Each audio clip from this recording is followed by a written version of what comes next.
دست درد نکنه. شیر آقا میبندی؟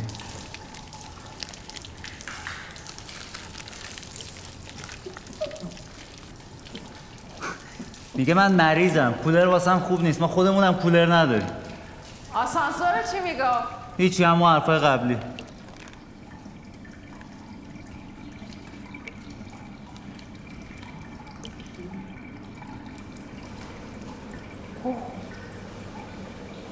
چقدر خیس شده اینجا. کاش ماشینو برده بودیم تو حیاط. بیا بریم زودتر، حالات کسی نیومده.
چرا این اینجوری شد؟ به خاطر ما بوده؟ حتما دیگه، ببین زمینم خیسه هنوز. آخه این چه کار احمقانه ای ما بود کردی؟ آخه کی تو پارکینگ ماشین میشوره ها؟ ببین من خواستم بگم و به نظر فهمیدن کار ما بوده؟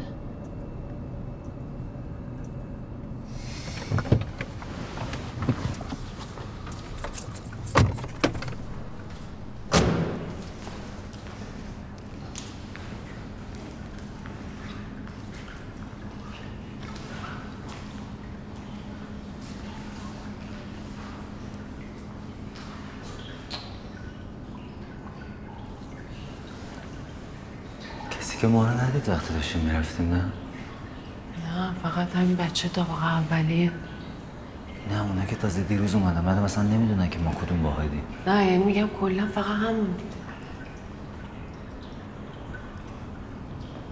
بذار عقب وایسا نریزه رود.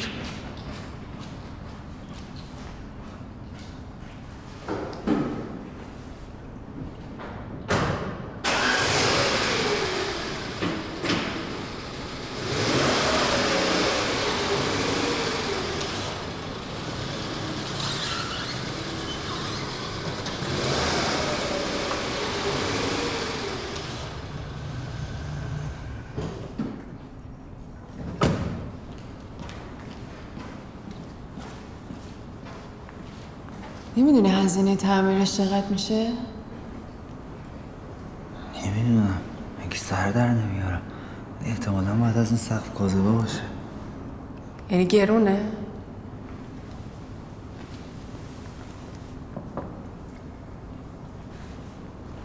ما شلنگو گرفتیم، احتمالا آب خورده بهش. اینم گچه دیگه، تیکه افتاده. نه میگم سقف کاذب گرونه؟ نمیدونم، باید 400 500 باشه دیگه.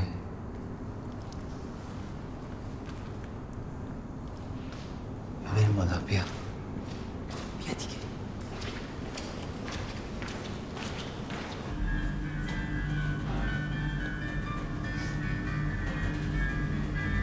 میسم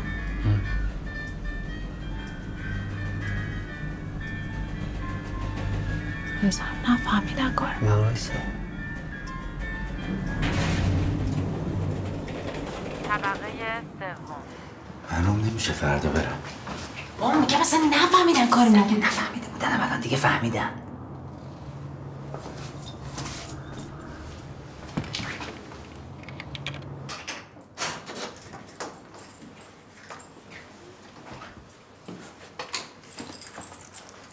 این هزینه تعمیر رو که اینجا ننوشته، اما هزینه نصب پارسال 200 بوده، امسال باید 700 شده باشه دیگه. خب این چیزی نمیشه تقسیم بر 6 واحد. تازه 7 واحد طبقه اولی هم هستن. یعنی واقعا انقدر راحت میگی بقیه باید تاوان اشتباه ما رو بدن؟ به ما چه ساختمون رو چوسکی ساختن سقفش به آب میاد پایین؟ شاید هر سقف دیگه هم بود همینطوری میشد. بعد من اصلا مشکلم این نیست. مشکلم اینه که روم نمیشه برم بگم به اونا چی شده. میگن اینا بچه‌ن. زدن یه بار سقفو خراب کردن، یه بارم آسانسورو. خب ببین تو چیزی برو خودت نیار. برو ببین اونا چی میگن. خب اگه فهمیده باشم من برو خودم نیارم چی؟ با بابای مشورتی بکن. ببین باید چی کار کن. آخ. خریدارم نیاوردیم بالا. الان من میرم میارم. بیا آشغالارم ببن.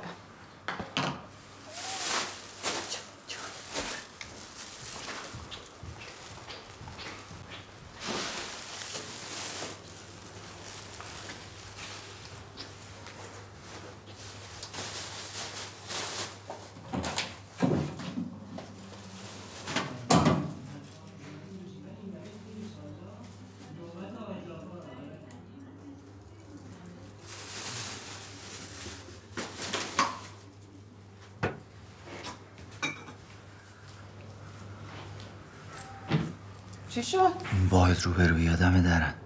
چند دقیقه وایسم برم بعدش میرم.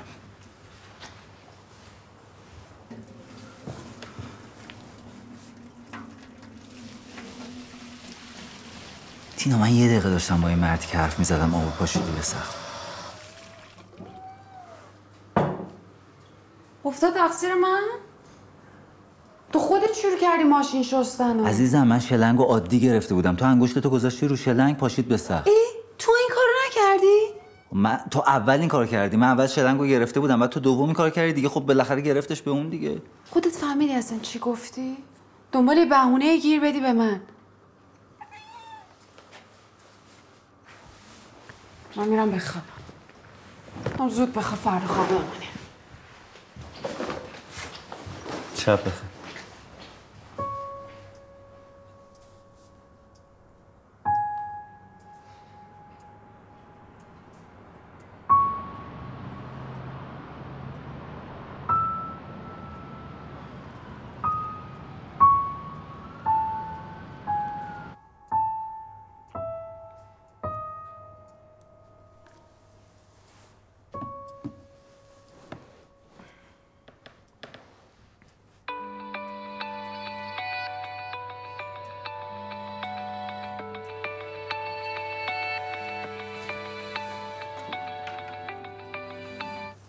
الو.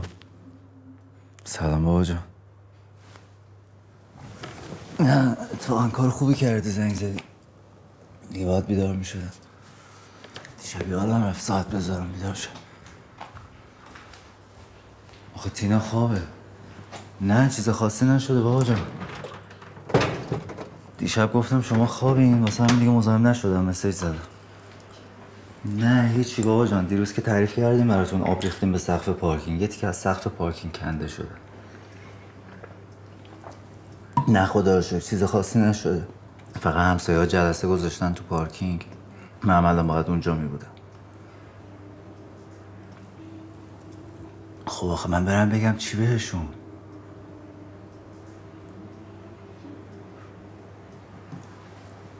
بابا جان من روم نمیشه چی بگم بهشون؟ نمیگم این پسر چقدر احمقی همچین کاری کرده؟ آره ولی تازه قضیه آسانسور تموم شده بود. مثلا تینا هم همینو میگفتش. میگفت با توف میسازن خونه ها رو. خب شما الان میگه من چیکار کنم؟ رفتن که الان میرم بابا جان. میگم چی برم بگم بهشون؟ خب باشه همین کار میکنم. بابا فکر میکنی شما هزینه تعمیرش چقدر میشه؟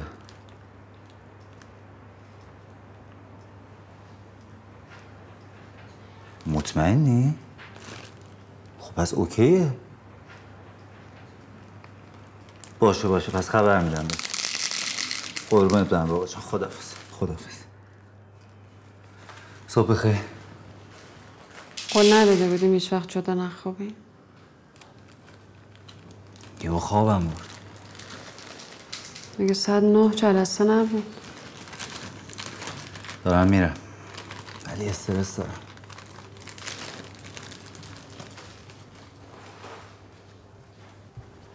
بابایی چی گفت؟ میگه چیز مهمی نیست، فقط برو راستشو بگو بهشون. هزینه تعمیرش چقدر میشه؟ تو اینترنت که چیزی پیدا نکردم ولی بابا میگه هزینه تعمیرش خیلی بشه 300 تومن. واقعا؟ خریدار نیاوردی بالا؟ اون کراها آب شد دیگه. خدا نفهمیدم چی شد، خوابم برد. بیا یه لقمه بخور بعد برو. نه دیر شیر خوردم، برم.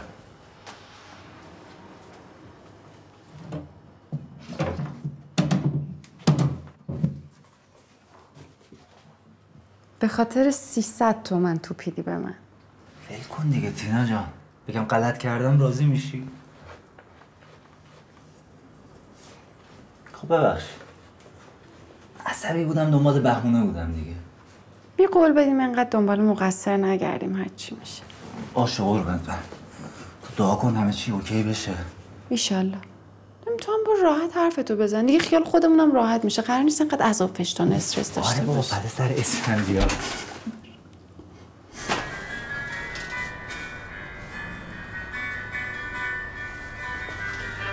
مانع بسته شدن در نشوید. لطفاً مانع بسته شدن در نشوید.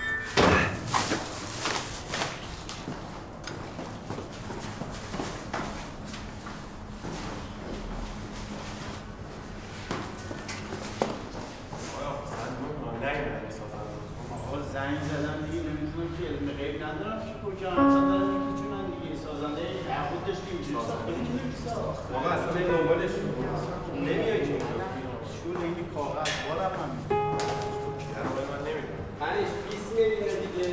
آقا من نمیفهمم یه رو برای کی دارم تو اصلا گور بابای 20 تومن من دارم میام شما این چقدر ماشینه من میفته اصلا من فردا چیزی باید ثابت کنم این چپ کردی یا نه. آقا محمدی داد و قال نداره. خب عکس بگی همه مشاهد بدیم انگوش میکنیم دیگه. آقا من 20 تا عکسمو دیروز گرفتم ولی به همین سادگی که من شما میگی آخه عزیز من داری سخت میگیری. میستر جان تو که رشته عکاسی بودی رکاب بیای بعد بذار همه درو میذاری بگی تو واقعا دیگه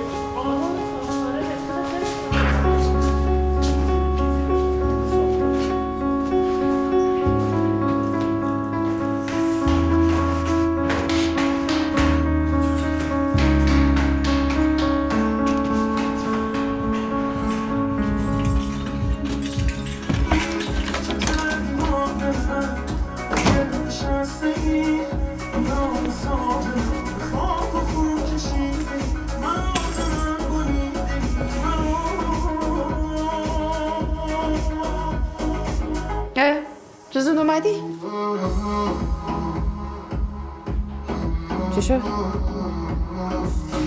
دخ شدیم. چی شده؟ سقف ریخته رو ماشین محمدی. چی گفتم بهت؟ اصلا من ندیدم.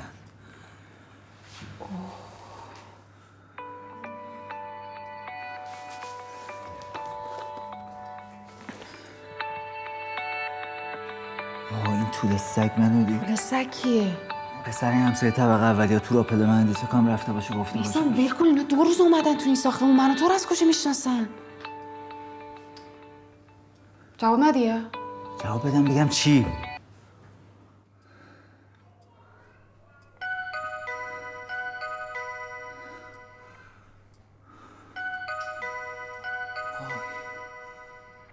تینا آخه برای چی آب پاشیدی رو سقف؟ یه چیزی میگی واسه خودتا؟ باورت شده من آبا ریختم؟ خودت شروع کردی تو پارکینگ ماشین شستن. هیچی نمیگم، حرف نزن. هیچی نمیگم. یه بار شد تو اشتباهات قبول کنی. تو یه بار شد دنبال مقصر نگردی. کسی مقصر نیست عزیز من کجا بیارم خسارت یارو رو بدم؟ من میدونم درد چیه دیگه. یه گوشی خریدی میخوای منتشو بذاری. بیا اینو برو بفروش، برو خسارتش دلت خوشه با 10 تا از این گوشی هم نمیشه خسارت یارو رو داد.